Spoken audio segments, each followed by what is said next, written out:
بعض لوگوں کو طلاق کا وہم ہو جاتا ہے, بعض لوگوں کو وہ میں نے بیوی کو یوں بول دیا تو کہیں طلاق تو نہیں ہو گئی, یوں بول دیا تو کہیں طلاق تو نہیں ہوگی. اللہ کے بندو ہنسی خوشی زندگی گزارو اپنی آرام سے. بعض یوٹیوب پہ ایسے کلپ ہیں کہ وہ طلاق یوں بھی ہو جاتی ہے تو یوں بھی ہو جاتی ہے, اس سے لوگ اور وہمی بن گئے ہیں.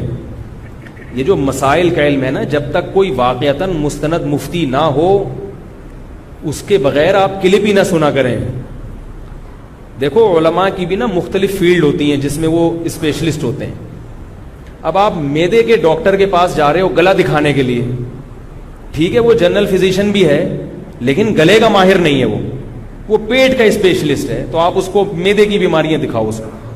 جیسے ڈاکٹروں میں مختلف شعبوں میں ماہر ہوتے ہیں, کچھ تو جنرل فزیشین ہوتے ہیں تھوڑی تھوڑی شدھ بدھ ہر ایک کی رکھتے ہیں, لیکن پھر الگ الگ شعبوں میں ماہر ہوتے ہیں. ایسے ہی علماء میں سب درس نظامی پڑھ کے عالم بن جاتے ہیں, ہر شعبے میں تھوڑی بہت شدھ بدھ ہوتی ہے, مگر ہر فیلڈ میں ماہر نہیں ہوتا.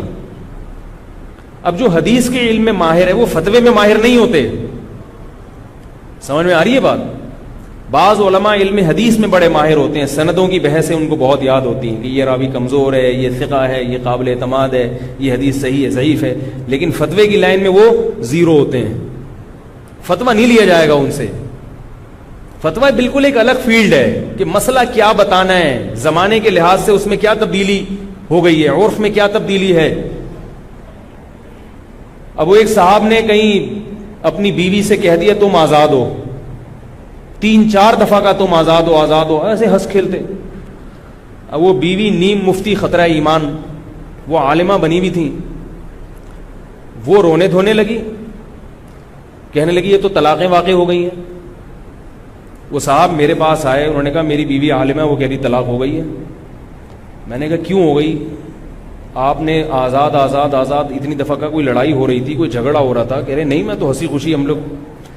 میں نے کہا ہنسی خوشی میں تو کوئی خام خامے طلاق نہیں دیتا, طلاق تو غصے میں دی جاتی ہے نا.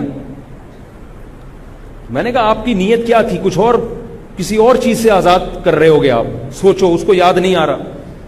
یہ بھی یاد رکھو طلاق غصے میں ہو جاتی ہے. یہ جو لوگ کہتے ہیں نا شدید غصہ تھا تو طلاق نہیں ہوئی, ایسی کوئی حدیث نہیں ہے کہ شدید غصے میں طلاق نہیں ہوتی.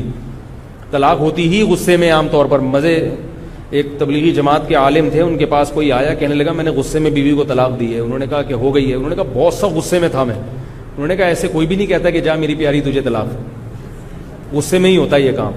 آج کل نئے نئے مفتی آ رہے ہیں مارکیٹ میں, انہوں نے یوٹیوب پہ ایسے مفتی بہت ہیں کہ غصے میں ہو تو طلاق نہیں ہوتی, اور حدیث کا ریفرنس بھی دے دیں گے. کوئی ایسی حدیث نہیں ہے کہ جس میں آتا ہو کہ غصے میں طلاق نہیں ہوتی, ایسی کوئی حدیث نہیں ہے. حدیثوں کے ترجمے غلط کر دیتے ہیں لوگ, ریفرنس کو دیکھتے ہیں بس, بخاری کا حوالہ مل جائے, مسلم کا حوالہ مل جائے, اتنا دیکھتے ہیں لوگ. آگے لوگوں میں شعور نہیں ہے کہ اس حدیث کا, اس میں کوئی ایسا لفظ بھی ہے جو غصے پر دلالت کر رہا ہو. ایسی کوئی حدیث نہیں ہے کہ غصے میں طلاق نہیں ہوتی. طلاق غصے میں ہو جاتی ہے, پیار میں بھی ہو جاتی ہے, غصے میں بھی ہو جاتی ہے, نشے میں بھی ہو جاتی ہے. اگر نشہ کسی نے خود کیا ہے تو اس میں بھی طلاق واقع ہو جاتی ہے. شریعت میں نشہ اگر آپ نے خود کیا ہے تو یہ قابل معافی نہیں ہے. دیکھو یورپ امریکہ کا قانون ہے, شراب پی کے آپ نے بندہ مار دیا آپ کو پھانسی نہیں ہوگی, سمجھ رہے ہو؟ ان کے ہاں قانون ہے. اسلام میں ایسا قانون نہیں ہے. اسلام میں شراب پی کے بندہ مار دیا آپ کو مارا جائے گا, پکڑا قتل کیا جائے گا آپ کو.